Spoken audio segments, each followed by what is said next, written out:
बिस्मिल्लाहिर्रहमानिर्रहीम, अस्सलामुअलैकुम। आप देख रहे हैं SMTV ग्लोबल और मैं हूं मोहम्मद साकिब मलगानी। सबसे पहले शामिल करते हैं न्यूज़ हेडलाइंस।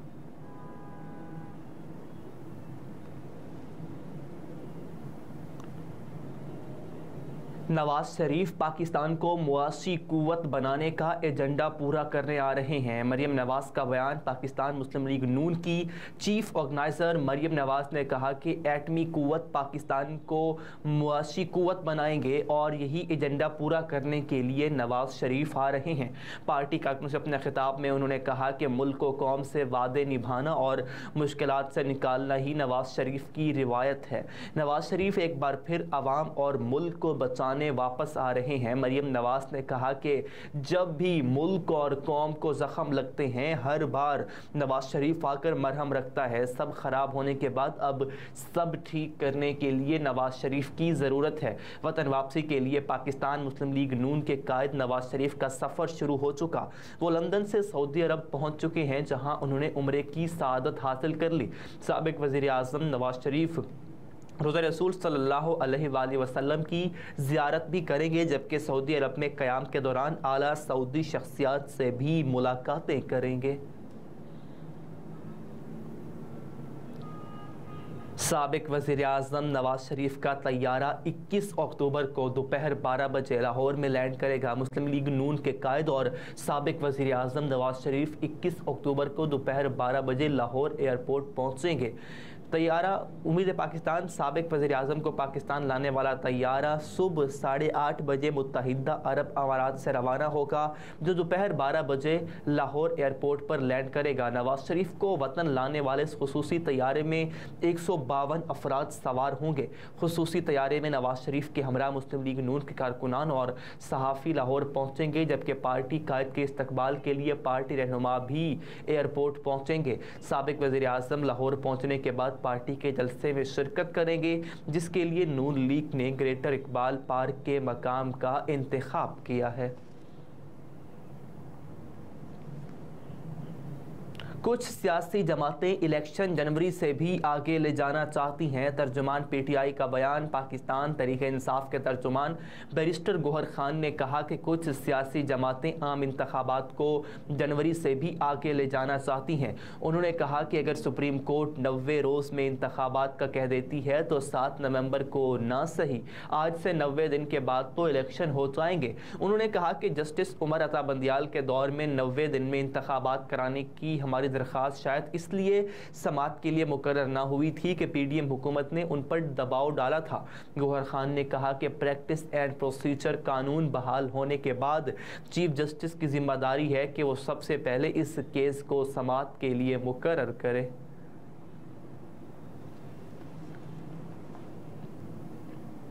लाहौर पुलिस ने खातून को गिरफ्तार करके उसकी 4 साला बेटी को भी हवालात में बंद कर दिया। पुलिस ने 2 साल पुराने मुकदमे में एक खातून को गिरफ्तार करके उसकी 4 साला मासूम बच्ची समेत हवालात में बंद कर दिया।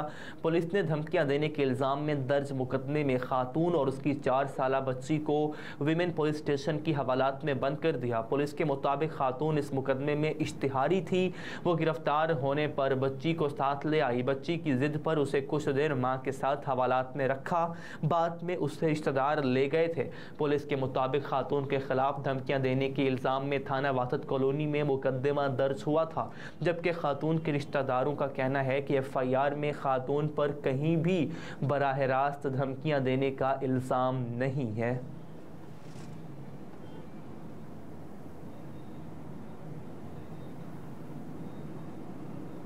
डेरा बुगटी में नामालूम मुसल्लह अफराद ने 2 शहरियों को अगवा कर लिया। बलूचिस्तान के ज़िला डेरा बुगटी के इलाके मरो से 2 अफराद को अगवा कर लिया गया। लेवीज़ हुकाम के मुताबिक डेरा बुगटी के इलाके मरो से नामालूम मुसल्लह अफराद शहरी खालिक उर्फ हाजी और ग़ुलाम हुसैन को असले के ज़ोर पर अगवा करके नामालूम मकाम पर मुंतकिल किया गया। इत्तला मिलने पर लेवीज़ ने इलाके को घेरे में लेकर मुखबियों की तलाश शुरू कर दी। लेवीज़ हुकाम के मुताबिक अगवा किए जाने वाले अफराद डेरा बुगटी के रिहायशी हैं। पंजाब के मुख्तलिफ शहरों में असातिज़ा का एहतजाज, पुलिस की शेलिंग, कई अफराद गिरफ्तार।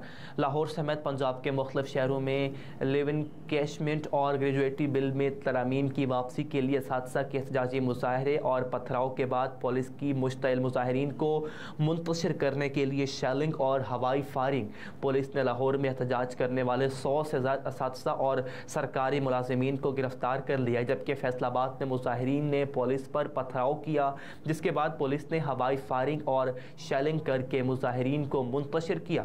गुजरांवाला, गुजरात, बहावलपुर, बहावलनगर और मियाँ चन्नू में भी असातिज़ा की जानिब से एहतजाजी मुजाहरे किए गए, जबकि हाफिज़ाबाद में असातिज़ा के हमरा तालिब इल्म भी सड़कों पर निकल आए, असातिज़ा रहनुमाओं की गिरफ्तारी के खिलाफ एहतजाज किया। मुजाहरे के दौरान पुलिस की जानिब से 125 से ज़ायद तलबा, 2 हेडमास्टर और असातिज़ा के खिलाफ मोटरवे बंद करने का मुकदमा दर्ज किया गया है।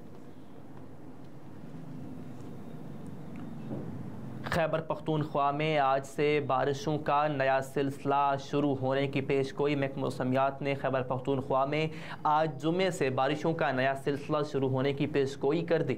महकमा मौसमियात के मुताबिक खैबर पख्तूनख्वा में आज से बारिशों का नया सिलसिला शुरू होने का इम्कान है। बारिशों का यह सिलसिला अगले 5 रोज़ तक जारी रहेगा। इस हवाले से PDMA ने तमाम ज़िला इंतज़ामिया को अलर्ट जारी रहने के लिए मरासला जारी कर दिया। DG PDMA ने हिदायत जारी की हैं कि बारिशों के पीछे नज़र ज़िला इंतज़ामिया पेशगी इक़दामात करे। बराए अज़लाम में लैंडस्लाइडिंग का खदशा और बर्फबारी का इम्कान है, जबकि बारिश से नशेबी इलाकों में अर्बन फ्लडिंग का भी खदशा मौजूद है।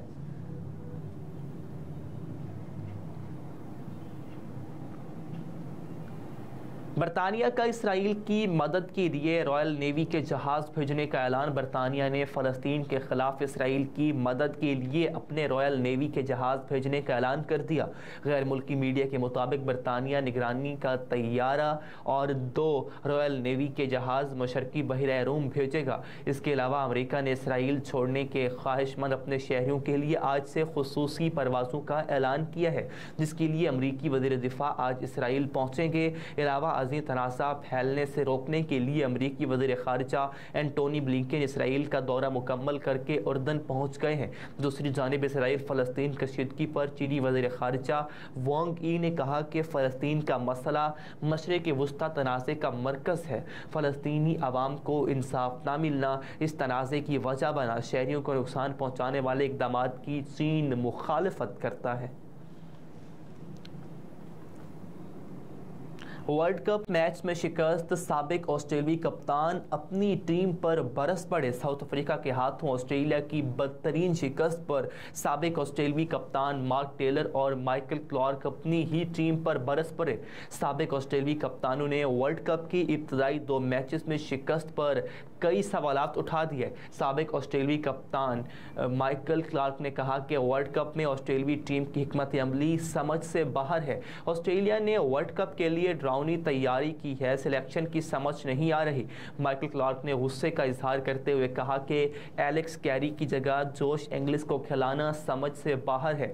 क्या भारत के खिलाफ शिकस्त की जिम्मेदारी एलेक्स कैरी थे? मुझे तो नहीं इल्म कि अब तक की मुस्बत चीज़ें क्या हैं। आप एलेक्स कैरी को वर्ल्ड कप के लिए कैसे लेकर जा सकते हैं? अगर ले गए हैं तो फिर एक मैच के बाद ड्रॉप कर दिया। साबिक कप्तान माइकल क्लार्क ने कहा कि मैं जोश इंग्लिस के बेकदरी नहीं कर रहा, मैं उन्हें नहीं जानता, लेकिन सुना है कि वो बासलाहियत हैं। जोश इंग्लिस विकेटों के पीछे अच्छे नहीं थे, बैटिंग भी ना कर सके। मैं कप्तानी के लिए पैट कमिंस को बेहतर समझता हूँ। मैंने उनके लिए फ़ॉन्ट किया, लेकिन कुछ खामियां सामने आई हैं।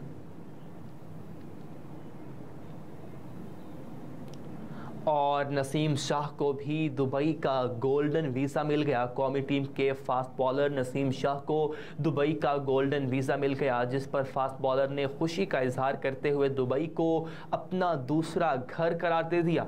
नसीम शाह की जानिब से गोल्डन वीज़ा मिलने की खबर सोशल मीडिया पर शेयर करते हुए उन्होंने लिखा कि ये बड़े एहसास की बात है कि उस मुल्क का गोल्डन वीज़ा मिल गया जिसको अपना दूसरा घर समझता हूँ। फास्ट बॉलर नसीम शाह के अलावा शादाब खान, इफ्तिखार अहमद समेत मुतअद्दिद पाकिस्तानी क्रिकेटर्स को दुबई का गोल्डन वीज़ा मिल चुका है। हेडलाइंस आप जान चुके हैं। न्यूज़ स्टूडियो से अब तक के लिए इतना ही। मज़ीद बाखबर रहने के लिए देखते रहिए SM TV ग्लोबल।